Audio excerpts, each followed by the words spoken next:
tous, bienvenue à cette émission du JLF, Jésus l'a fait, Jésus le fait pour moi.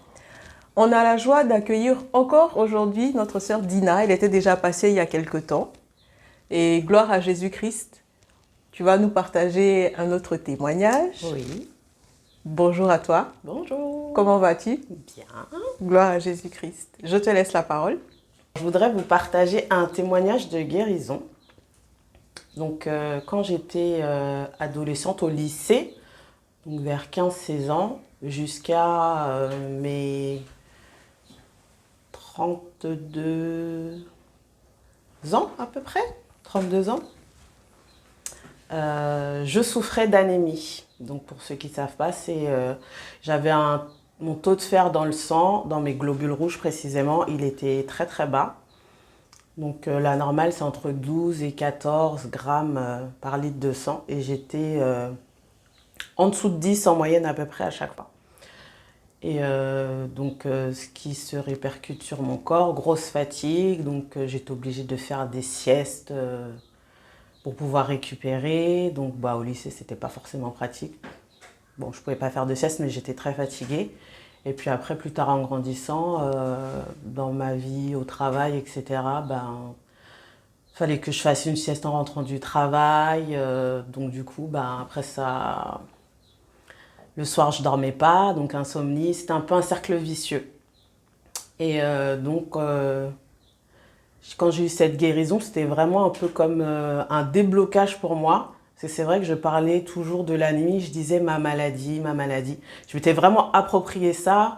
Je prenais des traitements, des comprimés de fer, donc j'ai essayé presque toutes les marques sur le marché français. Et ça donnait aucun résultat, c'est-à-dire que ça n'augmentait pas, et voire même ça baissait un petit peu. Donc on a essayé de savoir avec mon médecin traitant, est-ce que je souffrais pas de drépanocytose ou d'autres problèmes liés à mes globules rouges, mais en fin de compte, non. C'était juste que mon fer, il accrochait pas sur mes globules, quoi. J'ai essayé aussi des plantes, enfin, j'ai tout essayé, clairement. Et puis, un jour, je parlais avec une sœur qui m'a raccompagnée chez moi après une réunion de prière. Et donc, je lui parlais de ma situation. Et c'est vrai quand on en parlait, elle m'a fait aborder ça sous un autre œil. Elle me disait, mais tu en parles comme ta maladie, ta maladie. Et c'est vrai que je m'étais vraiment approprié cette situation. Je me disais, en fait, cette fatigue, je me disais, c'était normal. Sauf que c'était pas normal. Donc, mais le fait de l'avoir vécu toutes ces années, pour moi, je m'étais habituée, quoi. Comme je porte des lunettes tous les jours, c'était un peu pareil. Je m'étais habituée à cette fatigue constante et je me rendais même plus compte que j'étais fatiguée, mais ça se voyait sur mes analyses de sang. Et j'ai eu un petit épisode pendant les vacances de Noël il y a 2 ans. J'étais juste partie voir ma famille et je me suis dit je vais faire un bilan sanguin, je vais aller voir mon médecin traitant. Ça fait 2 ans, je me sentais super bien. J'avais envie de témoigner que j'étais guérie, donc par hasard en fait je suis partie. Et en fin de compte, là, c'était la catastrophe. J'étais au plus bas où je n'ai jamais été. J'étais en dessous de 7 grammes. Il m'a dit, je vous fais une lettre de recommandation. Vous allez aux urgences pour qu'il vous fasse une perfusion de fer. Sauf que, arrivé aux urgences, le médecin urgentiste, il m'a dit, mais non, là, c'est pas possible. On vous garde. On va vous faire une transfusion sanguine. Alors moi, le choc.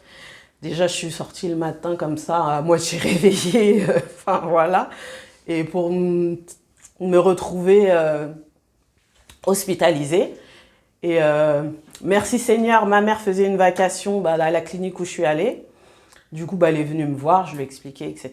Donc après, elle est retournée travailler. Et pour avoir une transfusion sanguine, il faut quand même appeler la banque du sang, attendre la réponse. J'ai fait une prise de sang, savoir vraiment pour faire ma carte de groupe, voir la compatibilité, etc. Donc je suis arrivée le matin. J'ai pas eu la transfusion avant 14 h, quelque chose comme ça. Et donc j'avais envoyé un message dans le groupe de jeunes de l'église pour prier pour moi parce que j'avais peur. Pour moi, on me dit transfusion, même si maintenant de nos jours c'est un peu ça va, mais dans ma tête, moi je voyais tous les risques en fait possibles liés à la transfusion. Et donc on peut faire des rejets, donc la température qui monte, etc. Bon, par la grâce de Dieu, tout s'est très bien passé. Et donc, suite à ça, j'ai le médecin urgentiste Il m'a represcrit les mêmes médicaments que je prenais avant qui ne fonctionnaient pas. Je me suis dit, bon, voilà, encore rebelote, ça n'a pas fonctionné. Et du coup, je devais faire une prise de sang 1 fois par semaine pendant 2 mois.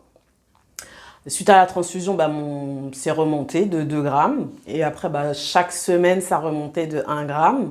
Donc c'est quand même énorme. Surtout qu'en plus de 10 ans, c'est jamais monté.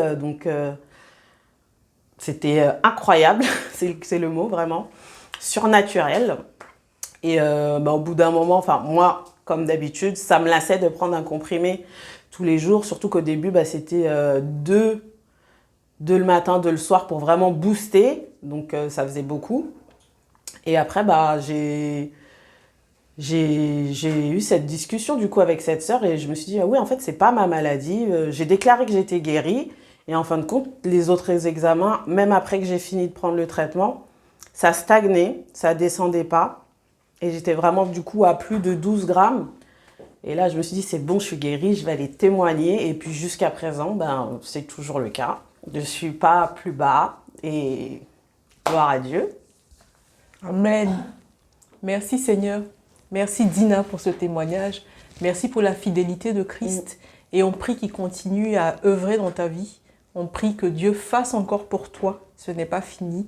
Demeure béni. Merci pour ce témoignage qui va fortifier d'autres personnes qui ont traversé la même chose que toi. Est-ce que tu aurais un verset biblique à partager? Oui. Alors c'est dans Proverbe 18, verset 21, qui dit « La mort et la vie sont au pouvoir de la langue. Quiconque l'aime en mangera les fruits. » Et c'est vrai que je me disais, je me disais pas je vais jamais guérir, mais c'était un peu tout comme, puisque je m'étais confortée que je vis comme ça va être ma condition jusqu'à la fin de mes jours. Et en fait, non, parce que quand j'ai déclaré que Jésus m'a guéri, il m'a guéri. Amen, alléluia, gloire à Jésus-Christ. Merci pour ce temps de partage. Demeure béni et fortifié. Que la grâce du Seigneur Jésus-Christ soit avec notre esprit. Et on se dit à bientôt. Amen. Pour un prochain JLF. À bientôt. Alléluia! Le châtiment qui nous donne la paix est tombé sur toi, Jésus.